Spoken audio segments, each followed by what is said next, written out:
نعبده ونستعينه ونستغفره ونعوذ بالله من شرور أنفسنا ومن سيئات أعمالنا من يهده الله فلا مضل له ومن يضلله فلا هادي له وأشهد أن لا إله إلا الله وحده لا شريك له وأشهد أن محمدًا عبده ورسوله أما بعد فإن خير الحديث كتاب الله وخير الهدي هدي محمد صلى الله عليه وسلم وشر الأمور محدثاتها وكل محدثة بدعة وكل بدعة ضلالة وكل ضلالة في النار أما بعد فأعوذ بالله السميع العليم من الشيطان الرجيم بسم الله الرحمن الرحيم والفجر وليال عشر وقال الله تبارك وتعالى فصل لربك وانحر اللهم صل على محمد وعلى آل محمد كما صليت على إبراهيم وعلى آل إبراهيم إنك حميد مجيد اللهم بارك على محمد وعلى آل محمد كما باركت على إبراهيم وعلى آل إبراهيم إنك حميد مجيد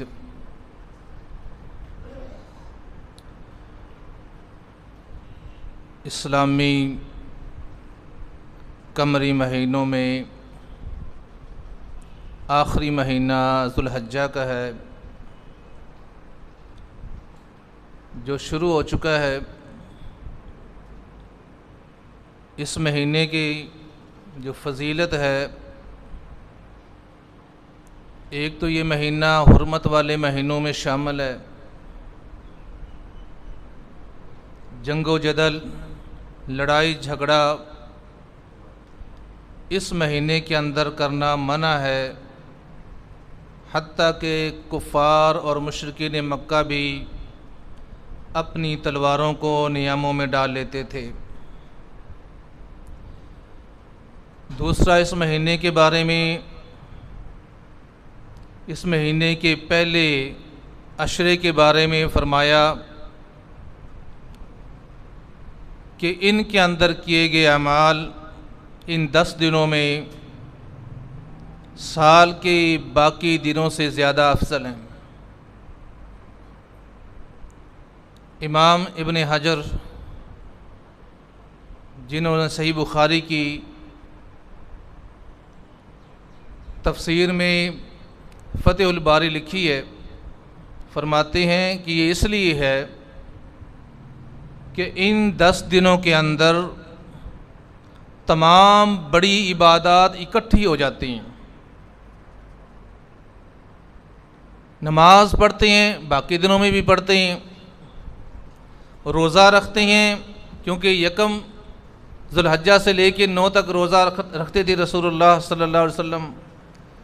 رمضان میں ہم روزہ بھی رکھتے ہیں، نماز بھی پڑھتے ہیں، دونوں فرض اکٹھے ہو جاتے ہیں۔ خیرات کرنے کا حکم ہے ان دنوں میں، باقی دنوں میں بھی ہم خیرات کرتے ہیں، لیکن حج باقی دنوں میں چونکہ نہیں ہوتا، اور ان پہلے 10 دنوں میں جہاں روزہ رکھنے کی فضیلت ہے اور رسول اللہ صلی اللہ علیہ وسلم رکھتے تھے، نماز پڑھتے ہیں، رسول اللہ صلی اللہ علیہ وسلم نے صدقہ و خیرات کا ان دنوں میں حکم دیا ہے۔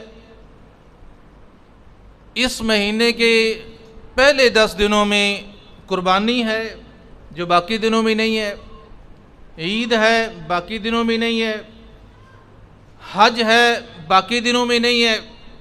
تو یہ سارے بڑے جو اللہ سبحانہ و تعالیٰ کے احکامات اور نیکیاں، عبادات ان 10 دنوں میں اکٹھی ہو جاتی ہیں۔ اس لیے ان دنوں کے بارے میں فرمایا کہ یہ افضل ترین دن ہے۔ ایک صحابی نے پوچھا اللہ کے نبی صلی اللہ علیہ وسلم کیا جہاد فی سبیل اللہ سے بھی افضل ہے ان دنوں کا عمل؟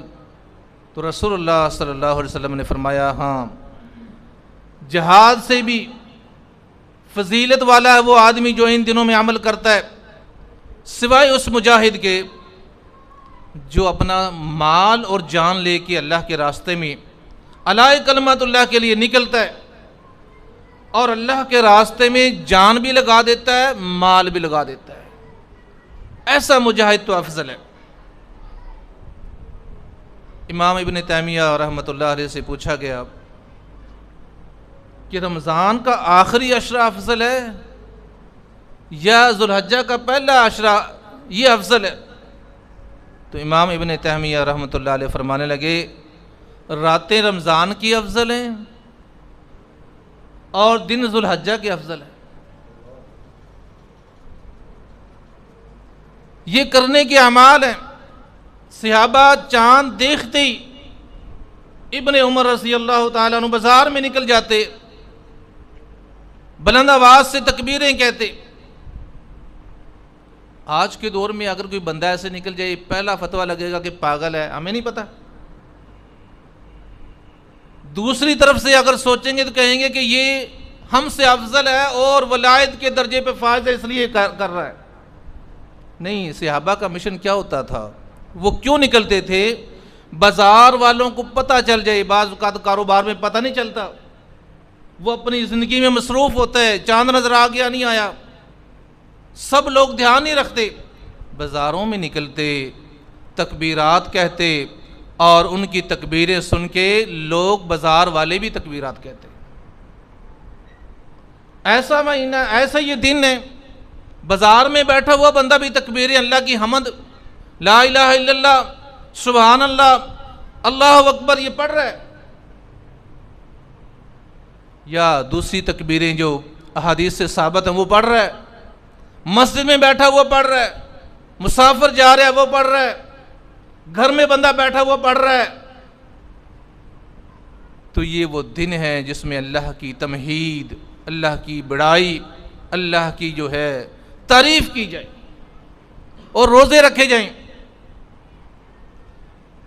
رسول اللہ صلی اللہ علیہ وسلم سے ثابت ہے کہ آپ یکم سے بھی روزہ شروع کر لیتے تھے اور 9 تک رکھتے تھے، اور یوم عرفہ کا روزہ ہے وہ آپ سب جانتے ہیں، کتنی فضیلت ہے ایک روزے کی۔ فرمایا رسول اللہ صلی اللہ علیہ وسلم نے مجھے اللہ سے امید ہے کہ 2 سالوں کے گناہوں کا کفارہ، ایک سابقہ اور ایک آنے والا، 2 سالوں کے جو انسانی خطائیں ہو جاتی ہیں، لغزشیں ہو جاتی ہیں، اللہ 2 سال کے گناہوں کا کفارہ، 2 سال کے گناہوں کو مٹا دیتے ہیں۔ ایک روزہ رکھنا ہے، لیکن اس روزے کو بھی ہمارے ہاں بعد محققین سے مراد جو یوٹیوب کے محققین ہیں، فیس بک کے محقق ہیں، انہیں متنازع بنا دیا ہے کہ عرفہ سے مراد یوم عرفات میں جس دن لوگ اکٹھے ہوتے ہیں اس دن رکھا جائے، تو بھی کس دن رکھیں؟ 8 کو رکھیں، 9 کو رکھیں، 10 کو رکھیں؟ اگر سعودیہ کے حساب سے رکھنا ہے تو پھر ہمیں 8 کو رکھنا ہوگا، پاکستان کے حساب سے رکھنا ہے تو 9 کو رکھنا ہوگا۔ لیکن سوال یہ ہے کہ 200 سال پیچھے چلے جائیں، 100 سال ہی پیچھے چلے جائیں، نہ میڈیا تھا، نہ فیس بک تھا، نہ واٹس ایپ تھی، نہ فون کالیں تھی کہ یہاں چاند نظر آ گیا۔ لوگ کس طرح رکھتے تھے؟ یہاں ہندوستان میں تو دین رسول اللہ صلی اللہ علیہ وسلم کے زمانے میں ہی آ گیا تھا،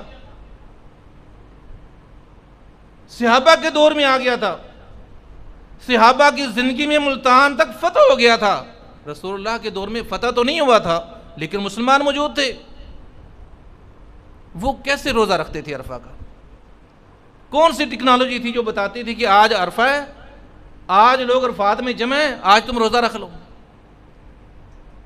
چلو ہم تو 8 کو رکھ لیں گے عرفہ کے حساب سے، جو اگلے ملک ہیں لیبیا وغیرہ، جن کی سعودیہ میں 9 کے بعد ان کی 10 ہوتی ہے، ہماری 8 ہوتی ہے، ہمارے یہاں 8 تاریخ ہوتی ہے، سعودیہ میں 9 ہوتی ہے، اور آگے چلے جائیں لیبیا وغیرہ میں وہاں 10 ہو جاتی ہے۔ اب 10 کو عید ہے، اب وہ سعودیہ کے حساب سے رکھیں گے تو عید والے دن روزہ رکھیں گے، ہم تو چلو 8 کو رکھ لیں گے، جو اس سے آگے وہ کیسے رکھیں گے؟ تو بھائی یہ ہم نے اپنے چاند کے حساب سے، یہ اسلام جو مذہب ہے یہ خطے کا مذہب نہیں ہے کہ خلیجی ممالک کا ہے، عرب ممالک کا مذہب ہے اور باہر والے نہیں اس میں پورا اتر سکتے، یہ انٹرنیشنل مذہب ہے، انٹرنیشنل دین ہے۔ اللہ نے اور رسول اللہ نے صلی اللہ علیہ وسلم نے اس کو فطری انداز میں اس طرح بیان کیا ہے اور اس طرح نازل کیا، اللہ نے کوئی چیلنج ہی نہیں کر سکتا۔ جہاں جو موجود ہے وہ اپنے چاند کا حساب لگا کے 9 کا روزہ رکھے گا۔ اسی طرح اگر ہم آ جائیں لیلۃ القدر پہ، ہمارے ہاں طاق ہوتی ہے، سعودیہ میں جفت ہوتی ہے، سعودیہ میں طاق ہوتی ہے، ہمارے ہاں جفت ہوتی ہے، ثواب کس نے دینا ہے؟ اللہ نے دینا ہے۔ ان 10 دنوں میں ایک فضیلت والا دن ہے کہ جس دن ایک روزہ رکھنے سے 2 سال کے گناہوں کا کفارہ ہے۔ ان دنوں میں نوافل پڑھنا بہت بڑی فضیلت کی بات ہے، بہت بڑا اجر ہے۔ ان دنوں میں صدقہ کرنا باقی دنوں میں صدقہ کرنے سے بہت افضل ہے، ہمیں قدر ہی نہیں ہے۔ ہمارے یہ 10 دن بھی ایسے ہی گزر جاتے ہیں جیسے باقی دن گزر جاتے ہیں۔ کیا آپ سمجھتے ہیں اس تاجر کو، کامیاب تاجر، کہ اس کے جو مارکیٹ ہے یا اس جو چیز وہ بیچتا ہے اس کا سیزن ہو، مارکیٹ میں اس کے بازار میں سیزن آیا ہوا ہو، عام سیل ہو رہی ہو، گاہک زیادہ آ رہے ہوں، اور وہ اپنی روٹین ہی نہ چینج کرے، وہ وقت پہ ہی نہ جائے، لیٹ کھول لے، جلدی بند کر کے آ جائے باقی دنوں میں جب سیل نہیں ہوتی، ایسا تاجر تو ناکام ہے۔ یہ تاجر جنتی تاجر ہے، جنت کو چاہنے والا، اللہ کو راضی کرنے والا تاجر ہے۔ اس کو پتہ ہونا چاہیے کہ اب سیل لگ گئی ہے، اب ایک نفل پڑھوں گا تو کتنا اجر ملے گا، اب میں صدقہ کروں گا تو کتنا بڑھ چڑھ کے ملے گا، اب میں روزہ رکھوں گا تو کتنا مجھے اجر ملے گا، ہمیں پتہ ہی نہیں ہے۔ صحابہ کرام رضوان اللہ علیہ مجمعین اس کی بڑی قدر کرتے تھے۔ ایک روایت میں ہے کہ عبداللہ ابن عمر رضی اللہ تعالیٰ عنہ جب عرفات اور مینا میں اپنے خیمے میں بیٹھے ہوتے تو بلند آواز سے تکبیریں کہتے، ان کی تکبیریں سن کے باقی خیمے والے پڑھتے، مسجد والے اونچی آواز سے پڑھتے، مسجد والوں کی آواز جاتی، بازار والے پڑھتے، کیسا ماحول بن جاتا کہ تمام لوگ، پورا خطہ اللہ کی تمہید، اللہ کی تسبیح، اللہ کی تکبیر کر رہا ہے، اللہ کی بڑائی بیان کر رہا ہے۔ اور پھر ان دنوں میں آخری 10واں دن قربانی کا دن اللہ سبحانہ و تعالیٰ نے رکھا ہے کہ اس دن تم اللہ کے راستے میں جانوروں کے گلوں پہ چھری پھیر دو، ذبح کر دو، اور ایک ایک بال کے بدلے تمہیں نیکی ملے گی، جانور کے ایک ایک بال کے بدلے نیکی ملے گی۔ کتنے بال ہوتے ہیں؟ کسی نے پوچھا اللہ کے نبی صلی اللہ علیہ وسلم، بھیڑ کے بالوں کے برابر بھی؟ کتنے بال گن نہیں سکتے ہم، یعنی اتنی نیکیاں ایک عمل سے مل رہی ہیں کہ ہم گن نہیں سکتے۔ اور پھر رسول اللہ صلی اللہ علیہ وسلم نے فرمایا عید والے دن صبح اچھے کپڑے پہن کے عید کی نماز ادا کرو، اچھا لباس پہنو، خوشبو لگاؤ، غسل کرو۔ ہمارے یہاں اس میں بھی ایک بڑی بات ہے جس کو میں بیان کرنا چاہتا ہوں کہ کسی کے یہاں فوتگی ہو جائے نا، عید آ جائے، اب وہ سارا افسوس اور غم، پورا سال دکان بھی چلاتا ہے، کاروبار بھی کرتا ہے، 3 4 5 6 مہینے گزر گئے، سارا کچھ کرتا ہے، زندگی روٹین سے گزار رہا ہے۔ اب عید آ گئی ہے نا، وہ کپڑے چینج نہیں کرتا، نہیں وہ میرے تو والد صاحب فوت ہو گئے، میں کیا، میری کیسی ہے، کوئی کہتا ہے میری تو بیوی فوت ہو گئی، میری اب کیا عید ہے، میرا تو فلاں عزیز فوت ہو چکا ہے، اب میری عید کیا ہے۔ اللہ اکبر کبیرہ، یہ سنت کی خلاف ہے، یہ ناشکری ہے، یہ خلاف شرع ہے، خلاف سنت ہے۔ رسول اللہ صلی اللہ علیہ وسلم کو غم نہیں پہنچے؟ اما خدیجہ رضی اللہ تعالی عنہا کائنات کی عورتوں میں سب سے افضل عورت، کیسی فضیلت ہے۔ رسول اللہ صلی اللہ علیہ وسلم تشریف فرمایا، جبرائیل علیہ السلام آئے ہیں، آپ کیا عرض کرتے ہیں اللہ کے نبی صلی اللہ علیہ وسلم خدیجہ کو اللہ سبحانہ و تعالیٰ سلام بھیجتے ہیں، ان کو اللہ کا سلام پہنچا دیں کہ اللہ نے میرے ہاتھ خدیجہ کے لیے سلام بھیجا ہے۔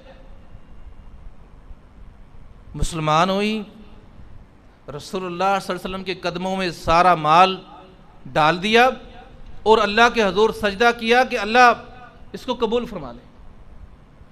وہ فوت ہو گئی، اللہ کے نبی کو بڑا غم پہنچا، بڑا دکھ ہوا۔ رسول اللہ صلی اللہ علیہ وسلم نے کسی عید پہ یہ نہیں کہا کہ صحابہ میری کیسی عید ہے، میری تو پیاری بیوی، ایسی میری خدمت گزار بیوی، میرا ساتھ دینے والی میری زوجہ محترمہ ام المومنین خدیجہ، وہ مجھے یاد آ رہی ہیں، آج عید کا دن ہے تو میں کپڑے چینج نہیں کرتا۔ یہ رسمیں ہمارے، یہ کوئی غم نہیں ہے۔ اور اچھے کپڑے پہننا کوئی تکبر نہیں ہے۔ صحابہ نے جب یہ حدیث سنی کہ جس کے دل میں رائی کے دانے کے برابر تکبر ہوگا وہ جنت میں نہیں جائے گا، صحابہ پریشان ہو گئے، آ کے سوال کرنے لگے اللہ کے نبی صلی اللہ علیہ وسلم، نئے جوتے خریدتے ہیں بڑے اچھے لگتے ہیں، کبھی اچھے کپڑے خرید لیتے ہیں پہنتے ہیں تو بڑے اچھے لگتے ہیں، تو کیا یہ تکبر تو نہیں ہے؟ دل میں خیال آ جاتا ہے کہ میں نے بڑے اچھے کپڑے پہنے ہوئے ہیں، بڑا قیمتی جوڑا پہنا ہوا ہے، میرے جوتے اتنے قیمتی ہیں، فلاں برانڈ کے ہیں، فلاں برانڈ کے میں نے کپڑے پہنے ہوئے ہیں۔ رسول اللہ صلی اللہ علیہ وسلم نے فرمایا کوئی تکبر نہیں ہے، اچھے کپڑے پہنا کرو، کوئی تکبر نہیں ہے۔ آپ نے فرمایا تکبر پتہ ہے کیا ہے؟ جو آج اس معاشرے میں 90% لوگوں کو یہ تکبر کھا گیا ہے۔ فرمایا رسول اللہ صلی اللہ علیہ وسلم نے تکبر یہ ہے کہ حق کو پہچان لینا، حق کو پڑھ لینا،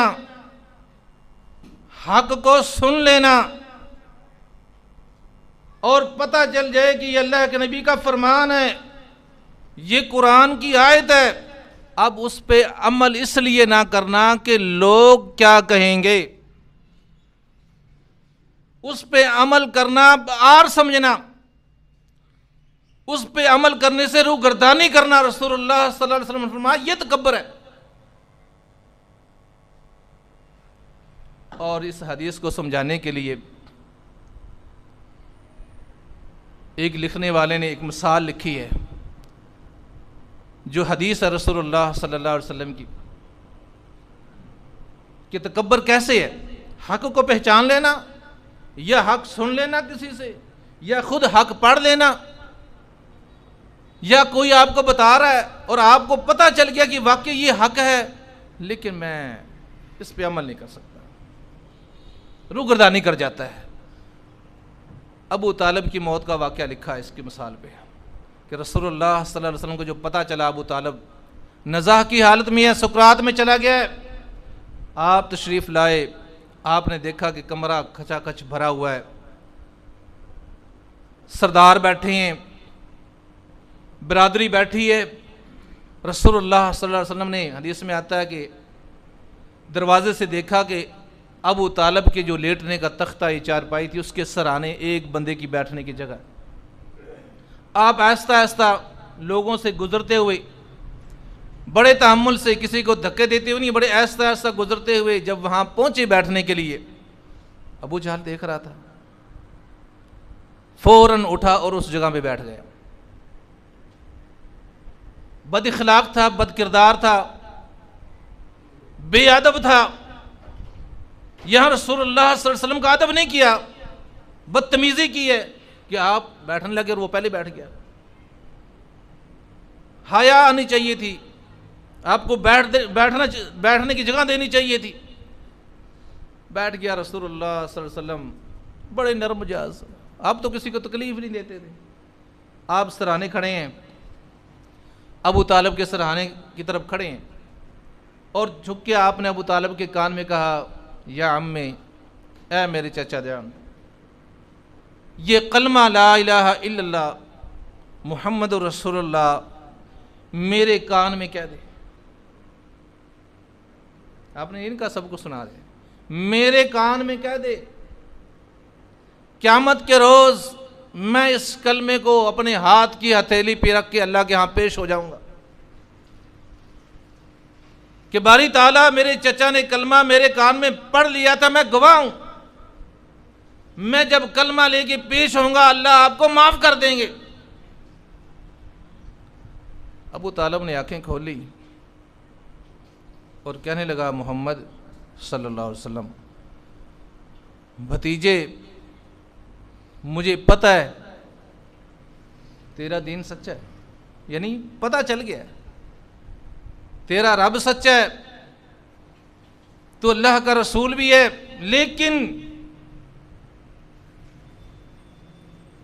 لیکن میں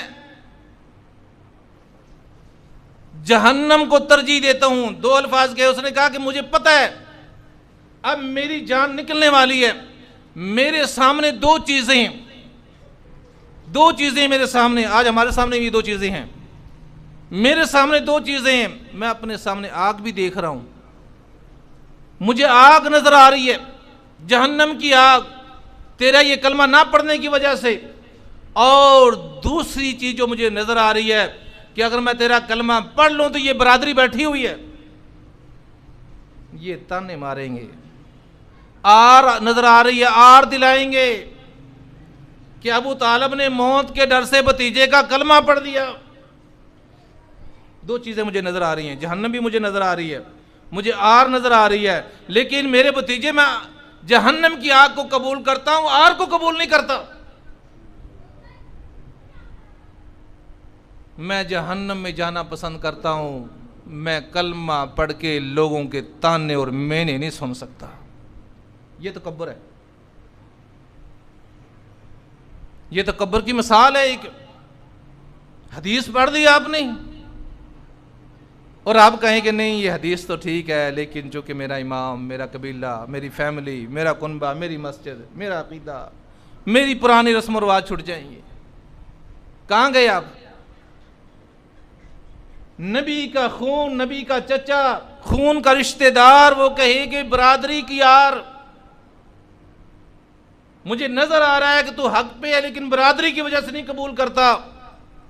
آج بھی کسی بھائی کو ہم حدیث دکھائیں، قرآن کی آیت دکھائیں، دلیل دیں کہ بھائی یہ آپ کی عبادت کا طریقہ اس طرح ہونا چاہیے، آپ نے عید اس طرح کرنی ہے، آپ نے جانور ایسا خریدنا۔ جانور خریدتے ہیں ہم، کتنی تحقیق کرتے ہیں، آپ عید پہ کریں گے، کان دیکھیں گے، آنکھیں دیکھیں گے، دانت دیکھیں گے، اس کو چلا کے دیکھیں گے، ہڈیوں کا گدا تک چیک کریں گے، فربہ ہے، کمزور تو نہیں ہے، بیمار تو نہیں ہے۔ ابھی ایک عام بیماری آئی ہوئی ہے گائے کے اندر، لوگ پہلے متعد ہے کہ خریدنا ہی نہیں ہو سکتا، عید سے پہلے بیمار ہو جائے۔ صحیح ہے، ایک عبادت ہے یہ بھی، اور اس پہ اتنی تحقیق ہے، ہونی چاہیے۔ اس سے ہٹ کے عبادت، نماز چھوٹی عبادت ہے، نماز قربانی سے بڑی عبادت ہے، نماز قربانی سے بڑی عبادت ہے، قربانی نماز کے مقابلے میں چھوٹی عبادت ہے۔ نماز کے بارے میں کبھی کسی نے تحقیق کی کہ میری نماز جانور قربانے کے تمام شرائط پہ حدیث کے مطابق پورا اترتا ہے؟ کیوں تحقیق کرتا ہے بندہ؟ یہاں تحقیق کیوں نہیں کرتا؟ وہ سنت کے لیے تحقیق نہیں کر رہا، اس کے پیسے لگ رہے ہیں۔ اکثر لوگ پیسوں کی وجہ سے بھی، میں نے پیسے دینے ہیں، میں عیب دار کیوں خریدوں؟ کچھ لوگ ہیں جو سمجھتے ہیں کہ اللہ کے نبی کا حکم ہے کہ عیب دار نہیں کرنا، میں نے صحیح و تندرست جانور منتخب کرنا ہے۔ نماز جو اس سے بڑا فرض ہے، کتنا بڑا فرض ہے، نفل نماز کی 2 رکعتیں، حج کا موسم ہے، عمرے کا موسم ہے، ہر آدمی حج نہیں کر سکتا، عمرہ نہیں کر سکتا۔ رسول اللہ صلی اللہ علیہ وسلم نے فرمایا، جس آدمی نے فجر کی نماز جماعت سے پڑھی، نماز پڑھنے کے بعد وہاں بیٹھا رہا اور اس نے وہاں ذکر اذکار کیا، ذکر اذکار کرتے کرتے سورج نکل آیا، جب سورج نکل آیا وہ اٹھا اور اس نے صرف 2 رکعت نماز ادا کر لی، صرف 2 رکعت نماز نفل اس نے پڑھ لیے، فرمایا اللہ کے نبی صلی اللہ علیہ وسلم نے ایک حج اور عمرہ کے برابر ثواب لکھوا دیا جاتا ہے اس کے نامہ مال میں۔ مولی سمجھا ہوا ہے نماز کو ہم نے، نماز کا تحفہ تو معراج پہ ملا ہے، مومن اور کافر میں فرق کرتی ہے۔ صحابہ کرام باقی اعمال چھوڑ دیتا بندہ، صرف نماز پڑھتا تو اس کے ایمان کی گواہی دیتے تھے، اور یہ سال کے بعد کر رہی ہیں، اتنی تحقیق ہے۔ اور جو کام روزانہ 5 دفعہ کرنا اس کی کوئی تحقیق، اس کے بارے میں کوئی سوچ کہ کیسے کرنی ہے۔ اگر بتایا جائے تو وہی ابو طالب والی کہ 40 سال سے تو میں ایسے پڑھ رہا ہوں، اب ایسے پڑھوں۔ بھئی نماز میں سورہ فاتحہ پڑھنی ہے، وہ کہتا ہے فلاں مولوی کہتا نہیں پڑھنی، حدیث میں آیا ہوگا، لیکن یار وہ بھی تو مولوی ہے، اس مولوی کو ترجیح دی جا رہی ہے۔ بھائیو نماز کے بارے میں بھی تحقیق کرو، خود حدیث لے کے پڑھ لو، خود لے کے پڑھو، لوگوں کو بھی پڑھاؤ، تمہارے اوپر فرض ہے یہ دین آگے پہنچانا ہی فرض تمہارے اوپر۔ یہ کوئی صرف مولوی کی ذمہ داری نہیں ہے کہ لوگوں کو دین بتائے، گلیوں محلوں میں نکل کے بتائے، بازار میں جا کے بتائے، مسجد میں بتائے۔ تم مسلمان نہیں ہو، جس طرح مولوی کے اوپر دین بتانا فرض ہے، تمہارے اوپر بھی بلغوا عنی ولو آیہ، ایک آیت کا پتہ ہے تو وہ بھی پہنچاؤ، ایک مسئلے کا پتہ ہے۔ ہمارے ہاں شرم محسوس کی جاتی ہے، لوگوں نے جھوٹ بیان کر کے اتنا بیان کیا ہے کہ عام بندے جاہل کو بھی اس جھوٹ کا پتہ ہے، اس بدعت کا پتہ ہے، اور حق کو اتنا چھپایا گیا ہے کہ کوئی عالم بتائے بھی تو لوگ کہتے ہیں یار پتہ نہیں بات کی، آج میں نے سنی ہے، میں تو 20 سال کا ہو گیا ہوں، 30 سال کا ہو گیا، میں نے یہ آج سنا ہے۔ یہ قرآن کی آیت یار واقعی قرآن میں دیکھ لیتے ہیں یہ ہے بھی کہ نہیں، مولوی صاحب نے جو آیت سنائی میں نے تو اس مسئلے کو پہلے پڑھا ہی نہیں، دیکھا ہی نہیں، سنا ہی نہیں۔ وجہ کیا ہے؟ لوگوں کو قرآن سے ہٹا دیا گیا ہے، لوگوں کو رسول اللہ صلی اللہ علیہ وسلم کے فرمان سے ہٹا دیا گیا ہے، لوگوں نے اپنی لکھی ہوئی کتابوں کے پیچھے اس امت کو لگا دیا ہے۔ اب ان فضول رسموں کی اتنی فضیلت بیان کی جاتی ہے، اتنی فضیلت کہ عام بندہ سنت کو چھوڑ دیتا ہے، اس کو نہیں چھوڑتا۔ سنت کی فضیلت کم ہے، سنت کی سب سے بڑی فضیلت یہ ہے کہ اللہ کے نبی صلی اللہ علیہ وسلم نے یہ کام کیا ہے۔ اب دنیا کے حکماء، دنیا کے علماء، مفکر سارے اکٹھے ہو جن رسول اللہ صلی اللہ علیہ وسلم کی فقات کو پہنچ سکتے ہیں؟ اگر اللہ کے نبی نے یہ کیا اور یہ چھوڑا ہے تو تمہیں تسلیم کرنا ہوگا کہ رسول اللہ صلی اللہ علیہ وسلم سے بہتر رہبر کوئی نہیں ہے، کوئی نہیں صحیح بہتر گائیڈ کر سکتا ہمیں۔ اللہ اکبر کبیرہ۔ لیکن یہ ہماری بدبختی ہے کہ حق کو 5% لوگ قبول کر رہے ہیں۔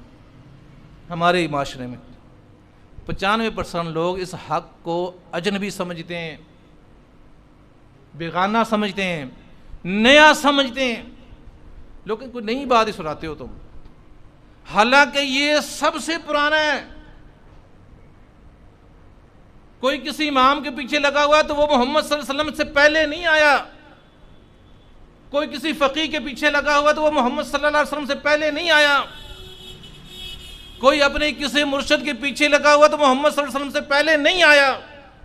قرآن پہلے آیا ہے، حدیث پہلے آئی ہے، 1400 سال پرانی ہے، اور 100 سال پرانی چیز جو ہے وہ کہہ رہی ہے کہ میں تو صدیوں سے ہوں، اور جو صدیوں 1400 سال سے ہے اس کو لوگ نہیں کہہ رہے ہیں۔ اس کی وجہ یہ ہے کہ ہماری کمزوری ہے، ہم لوگوں کو بتاتے ہی نہیں ہیں، سمجھتے صرف مولوی صاحب کا کام ہے جو میرے کو بتا دیں، آگے پیچھے بتا دیں، میرا کوئی ضروری میرے اوپر نہیں ہے، بتاؤں گا جھگڑا ہو جائے گا، فائدہ کوئی نہیں ہے۔ اللہ اکبر۔ صحابہ کا کمال دیکھو نا، بازاروں میں جا کے لوگوں کو یاد کرا رہے ہیں، کوئی ان کو نہیں کہتا تھا روکے یار کیا ہو گیا، تم اپنے مسجد میں بیٹھ کے کر لو، نہیں بھائی کاروبار بھی کرو، یہ رہبانیت والا دین نہیں ہے، یہاں رہبانیت نہیں ہے کہ علیحدہ کمرے میں چلے جاؤ تنہائیاں اختیار کر لو، نہیں، یہاں کاروبار بھی کرنا ہے، ذکر اللہ بھی کرنا ہے، یہاں خیرات بھی کرنا ہے، کما کے کرنا ہے،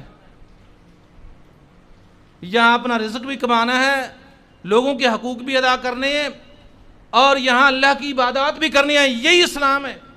یہ کوئی اسلام نہیں کہ میں چھپ کے بیٹھ جاؤں، کوئی دے جائے گا تو کھا لوں گا۔ یہ کون سا مذہب پہ عمل کر رہا ہے؟ ایسے مسلمان کا اللہ کے ہاں کوئی قدر نہیں ہے، اس کی کوئی قیمت نہیں ہے۔ جس کو خود تو پتہ ہے، اوروں کو نہیں بتاتا۔ مجھے خود تو پتہ ہے کہ نماز ایسے پڑھنی چاہیے، اپنے دوست کو، اپنے بھائی کو نہیں بتاتا، وہ جہنم میں جا رہا ہے، اور محسوس کرتا ہوں کہ یہ ناراض ہو جائے گا۔ بھائی تو چھپا کے بیٹھا، اللہ ناراض ہو رہا ہے۔ ہمارے ہاں لوگوں کو نہیں پتا۔ آپ دیکھ لو، یہ چاند چڑھ گیا ہے ذوالحجہ کا، کتنے لوگ ہوں گے جنہوں نے روزہ رکھا ہوگا؟ کتنے لوگ ہیں جو بازار میں بیٹھے ہوئے تکبیریں کہہ رہے ہوں گے؟ نہیں، رواج ہی نہیں ہے۔ جو کوئی اکیلا بندہ کرتا ہے، ایمان اتنا کمزور ہے، وہ کہتا ہے یار کوئی بھی نہیں کر رہا، میں کروں گا تو عجیب سا لگے گا، لوگ کیا کہیں گے؟ بھائی یہ تکبر ہے، اس کو ختم کرنا ہے۔ عید والے دن کپڑے اچھے پہننے ہیں۔ اگر کوئی فوت ہو گیا تو سوگ عید والے دن نہیں کرنا، حرام ہے۔ اس دن میلے کپڑا پہننا حرام ہے۔ اللہ کے ہاں پھٹے ہوئے کپڑے پہننے کی کوئی قدر و قیمت نہیں ہے۔ کوئی بندہ کہے نا کہ میں تو اتنا سادہ ہوں، میں نے پھٹے ہوئے پہنے ہوئے ہیں اور میں شاید اللہ کے یہاں مقبول ہوں گا، کوئی قیمت نہیں ہے اس کی۔ اور اچھے کپڑے پہننا، خوبصورت لباس پہننا کوئی عیب نہیں ہے کہ جہنم میں لے جائے گا۔ ہاں وقت کی مجبوری ہے، نہیں ہے پہننے کے لیے کپڑے۔ تو ایک دور تھا، عمر فاروق رضی اللہ تعالیٰ عنہ کے بارے میں لکھا ہوا ہے، ایک کندھے سے لے کے دوسرے کندھے تک بے شمار ٹاکیاں، 28 پیوند لگے ہوئے تھے۔ اور پھر وقت آیا، رسول اللہ صلی اللہ علیہ وسلم نے حکم دیا، عمر اچھا لباس پہنا کرو، ایسا لباس پہنا کرو لوگ تمہارے لباس کی مثال دیں۔ یہ کوئی تکبر نہیں ہے، اور یہ کوئی سادگی نہیں ہے کہ گھر میں لاکھوں روپے پڑے اور وہ جناب پھٹے ہوئے کپڑے پہن کے بازاروں میں پھر رہا ہے کہ میں درویش بندہ ہوں۔ تو عید والے دن غسل کرنا، خوشبو لگانا، جسم کو پاک صاف کرنا، اچھے کپڑے زیب تن کرنا، اچھے کپڑے پہننا، عیدگاہ میں آنا، عورتیں بھی عیدگاہ میں آئیں۔ بازاروں میں ہمارے یہاں کیا ہے، دیکھ لو کتنے پرسنٹ عورتیں نماز پڑھیں گی؟ مسلمان نہیں ہیں، اسلام سے کٹ گئی ہیں۔ اسلام صرف مردوں پہ نازل ہوا ہے، مردوں کا مذہب ہے، عورتوں کا مذہب نہیں۔ عید عورتوں پہ بھی ایسی جیسے مردوں پہ ہے، عید دیہات والوں میں بھی ایسی جیسے شہر والوں پہ ہے۔ کہیں رسول اللہ نے فرمایا ہو کہ عورتیں عید نہ پڑھیں، عورتیں مسجد میں نہ جائیں، عورت عیدگاہ میں نہ جائیں؟ کوئی روایت مجھے دکھا دیں۔ دیہات والے عید نہ پڑھیں، کوئی ایک روایت ہو۔ لیکن اتنا مشہور کر دیا، اتنا مشہور کر دیا کہ لوگ کہتے ہیں دیہات والوں پہ عید فرض ہی نہیں ہے، ضروری نہیں ہے عید۔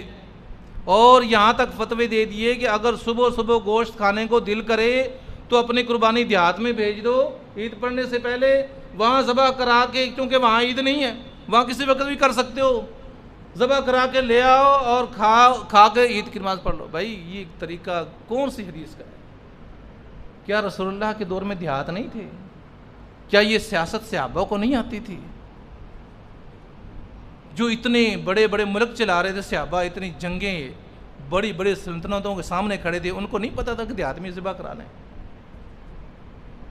وجہ کیا ہے؟ ہر بندے کو یہ پتا کیوں ہے کہ اس جہالت کو عام کیا گیا ہے، حق کو بتایا نہیں گیا۔ جس نے بھی اپنی بکری عید پڑھنے سے پہلے ذبح کر لی، رسول اللہ صلی اللہ علیہ وسلم نے فرمایا گوشت کی بکری ہے، قربانی نہیں ہوئی۔ دیہات ہو شہر ہو، کہیں کوئی اس میں رسول اللہ نے استثناء نہیں دیا کہ دیہات والا کر لے تو کوئی بات نہیں ہے، نہیں کر سکتے آپ۔ صحابی کی مثال موجود ہے، صحابی نے کہا کہ اللہ کے نبی آج ایک بہت اچھا کام کر کے آیا ہوں، میں اپنی طرف سے اچھا کر کے آیا ہوں۔ کیا کیا؟ اللہ کے نبی میرے محلہ میں غریب مسکین لوگ رہتے ہیں، میں نے اپنی بکری کو صبح اٹھتے ہی ذبح کیا ہے، قربانی کی ہے، گوشت بنایا ہے، میں نے تقسیم کیا ہے، میرا دل کیا یتیم بچے، غریب لوگ، مسکین لوگ، وہ گوشت کھا کے عید کی نماز پڑھنے جائیں. گوشت کھا کے نہیں، یہ تو اچھی ہے نا، سوچ تو اچھی ہے کہ مسکین غریب یتیم آدمی بیوہ عورت ہے، عیدگاہ کو جا رہی ہے، بھوکھی جا رہی ہے، شام کو بھی پتہ نہیں کھایا کہ نہیں کھایا، عید والا دن ہے. اللہ کے نبی میری سوچ تھی کہ وہ گوشت کھا کے عید پڑھنے جائیں. رسول اللہ صلی اللہ علیہ وسلم نے فرمایا تیری قربانی نہیں ہوئی، تیری قربانی نہیں ہوئی. عید سے پہلے 1000 بکریاں نہ ذبح کر دے اور عید کے بعد ایک کر دے، اس 1000 کی قربانی نہیں ہے، وہ ایک اللہ کے یہاں قبول ہے، کیونکہ طریقہ محمد صلی اللہ علیہ وسلم والا ہے. وقت اس نے وہ اپنایا جو نبی صلی اللہ علیہ وسلم کا ہے، اس نے اس موقع پہ کی ہے جس موقع پہ رسول اللہ کرتے تھے.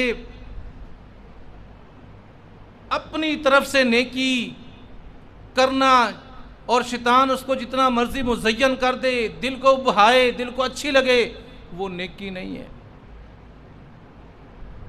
وہ نیکی نہیں ہے. اللہ اکبر. تو عید پڑھنے کے بعد ہم نے قربانی کرنی ہے. عید جلدی پڑھ لیں، سورج نکلنے کے بعد جس وقت مرضی پڑھ لیں. اس کے بعد ہماری عید کیسی ہے؟ پھر عید پڑھنے کے بعد، قربانی کرنے کے بعد ہمارے نوجوان، ہمارے بچے فلمیں، ڈرامے، موٹر سائیکل لے کے پھریں، اور پھر پورا اسلام کی جو قید ہے، جو حدیں ہیں، وہ ساری ختم ہو جائے اور پھلانگتے پھریں کہ عید ہے آج. نہیں، یہ تو اللہ کے ہاں شکرانہ ادا کرنے ہیں، جھکے ہیں اس کے سامنے، اور جانور کو ذبح کیا ہے کہ اللہ گناہوں کو معاف کر دے. اور اس کے بعد بھی ہم نے تکبیرات کہنی ہے. 13 تاریخ تک اللہ کی تسبیح حمد بیان کرنی ہے. ہم نے صحابہ کرام یکم سے بھی شروع کر دیتے تھے تکبیریں. یہ مطلق تکبیریں ہیں، اور مقید جو ہیں وہ 9 سے لے کے 13 تک ہے. ہم سب کچھ بھول جاتے ہیں جانور ذبح کرنے کے بعد کہ اب ہمیں کوئی سرٹیفکیٹ مل گیا ہے، جو مرضی کرتے پھریں. اللہ سبحانہ و تعالیٰ سے دعا ہے کہ اللہ ہمیں یہ 10 دن رسول اللہ صلی اللہ علیہ وسلم کے طریقے کے مطابق، قرآن و حدیث کے مطابق گزارنے کی توفیق دے. اللہ ہمارے گناہوں کا کفارہ بنا دے. اللہ ہمیں جہنم سے بچا کے جنت میں جانے والا بنا دے. وما علینا الا البلاغ.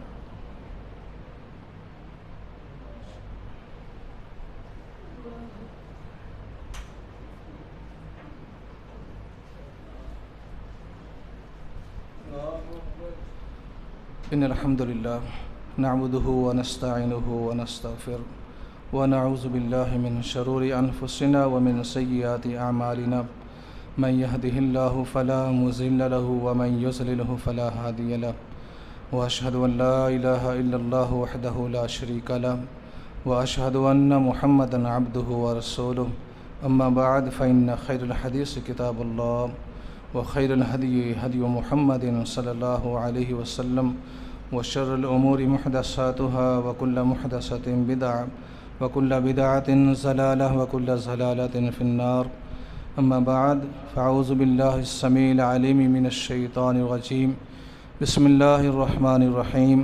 يا أيها الذين آمنوا اتقوا الله حق تقاته ولا تموتن إلا وأنتم مسلمون. يا أيها الذين آمنوا اتقوا الله وقولوا قولا سديدا يصلح لكم أعمالكم ويغفر لكم ذنوبكم ومن يطع الله ورسوله فقد فاز فوزا عظيما. سبحان ربك رب العزة عما يصفون وسلام على المرسلين والحمد لله رب العالمين.